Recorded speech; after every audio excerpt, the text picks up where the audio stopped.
Norma Marshall lives on her own and needed help. She hired a housekeeper who she says took advantage of her. My furniture was all gone, so I didn't really feel at home. The only place I was at home was in my own bedroom. It all started almost 4 years ago.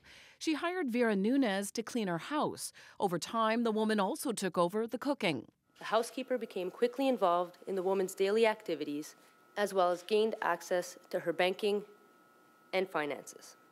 Nunez and her 38-year-old husband even suggested Marshall move with them to Portugal.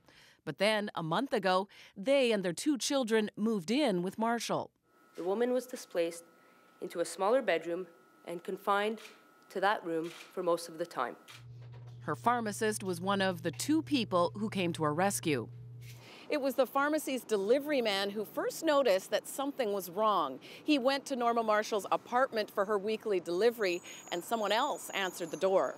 When I asked the gentleman, he says he was the family, but I've never seen Norma's family the last 10 years. He says the next week he went back, insisting he see Marshall. She was just scared, so I knew that something was wrong. And then I went back to the pharmacy. I talked to the pharmacist that something was wrong with Norma. The pharmacist called police, but by then, Marshall's furniture and jewelry were gone. She's also lost her life savings, $25,000. The federal government has been trying to raise awareness about fraud against the elderly. This type of crime is so underreported. It is generally believed, however, that somewhere between 2 to 10% of this population is being abused. The housekeeper and her husband both face charges.